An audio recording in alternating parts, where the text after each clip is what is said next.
नमस्कार, स्वागत है आपका नाइट्रिक न्यूज में और मैं हूं आपके साथ सुहम रबा। भारत में अगर बाहरी शासकों में अंग्रेजों के बाद अगर किसी का सबसे ज्यादा दबदबा रहा तो वो थे मुगल, जो आए तो थे भारत को लूटने के इरादे से, लेकिन भारत की खूबसूरती को देखकर यहीं बस गए। मुगलों ने करीब 14वीं शताब्दी से लेकर 18वीं शताब्दी तक भारत पर शासन किया। पहला मुगल शासक बाबर ने 14वीं सदी में भारत में दस्तक दी थी। बाबर के आगमन के साथ ही मुस्लिम शासकों ने अपने पांव जमाना शुरू कर दिए थे। एक तरफ मुगल पूरे भारत में अपने पांव जमाने में लगे हुए थे, वहीं दूसरी तरफ एक शासक ऐसा था जिसने फिर से हिंदू शासन को दिल्ली पर आश्रित कर दिया था। जी हाँ, ये थे सम्राट हेमचंद्र विक्रमादित्य यानी कि हेमू।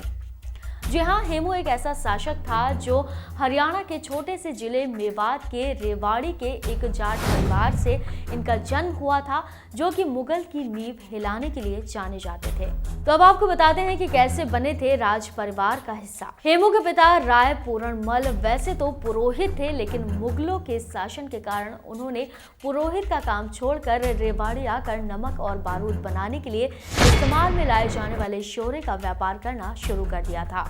यहीं पर हेमू ने अपने पिता से व्यापार की बारीकियों को जाना और समझा, जिसके बाद हेमू व्यापार के सिलसिले में आगरा आते जाते रहते थे। इसी दौरान हेमू को अफगान सुल्तान सलीम शाह के यहाँ बाजार निरीक्षण के तौर पर नौकरी का काम करने का मौका मिला। कट्टर हिंदू होते हुए हेमू ने उनकी राज्य व्यवस्था को जानने के लिए नौकरी करना शुरू कर दिया और इस तरह से वो शाही परिवार में दाखिल हो गए। हेमू ने अपने काम के दम पर कोतवाल, सामंत, सेनापति और फिर प्रधानमंत्री बनने तक का सफर तय किया।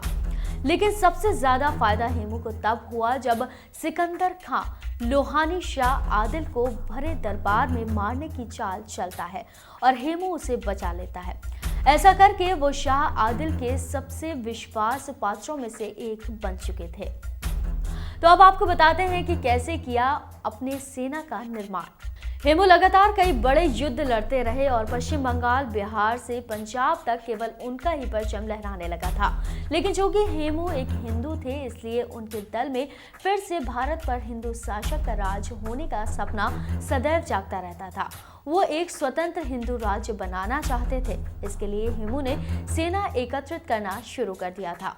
लेकिन हेमू के लिए अवसर जल्दी ही आ गया जब अचानक ही मुगल सम्राट हुमायूं की मृत्यु हो गई थी। हेमू ने आगरा पर हमला कर दिया। हेमू की वीरता के बारे में सुनकर मुगल सूबेदार सिकंदर खान लड़ने से पहले ही भाग खड़ा हुआ, जिसके बाद हेमू ने आगरा पर अपना हक जमा लिया। लेकिन उन्हें तो दिल्ली जीतना था। वो चल पड़े दिल्ली की तरफ। दिल्ली की सीमा पर हेमू का सामना हुआ एक और मुगल सूबेदार तर्द बेग से।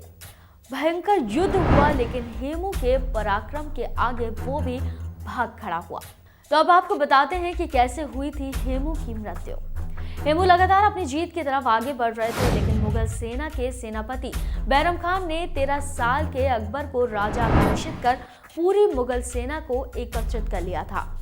5 नवंबर 1556 के दिन पानीपत के दूसरे युद्ध के नाम से जाना जाने वाला इस युद्ध में भयंकर मारकाट हुई।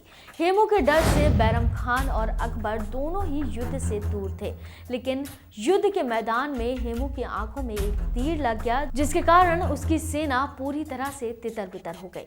हेमू ने फिर भी आंखों में पट्टी बांधकर लड़ाई जारी रखी। भयानक दर्द के कारण वो बेहोश हो गया, जिसके बाद बैरम खान ने घायल हेमू को मौत के घाट उतार दिया। बैरम खान इतना क्रूर था कि उसने हेमू के सर को काटकर काबुल भेज दिया और धड़ को दिल्ली के किले दरवाजे पर लटका दिया। फिर से स्थापित की थी हिंदू सत्ता। तो वो कैसे की थी, आइए आपको बताते हैं। हेमू ने अपने जीवन काल में कुल 22 युद्ध जीते थे। उनके पराक्रम के कारण ही हेमू को महान हिंदू सम्राट विक्रमादित्य की उपाधि से नवाजा गया था। पृथ्वीराज चौहान की मृत्यु के बाद करीब 300 साल बाद, भले ही कम समय के लिए ही सही, लेकिन दिल्ली गद्दी पर किसी हिंदू शासक का शासन था। इतिहास हेमू को भारत का नेपोलियन भी कहते हैं। एक सामान्य परिवार से होते हुए हेमू ने जो पराक्रम दिखाया था, उनके हेमू का नाम सुनहरे अक्षरों में इतिहास के पन्नों में दर्ज किया गया है। ऐसे वीर को हमारा सलाम। तो फिलहाल के लिए दीजिए इजाजत। बाकी के लेटेस्ट अपडेट जानने के लिए आपका चैनल को सब्सक्राइब और बेल आइकन प्रेस करना ना भूलें, ताकि हर अपडेट आप तक पहुंच पाए। आप देख रहे हैं नेड्रिक न्यूज, साहस सच कहने का।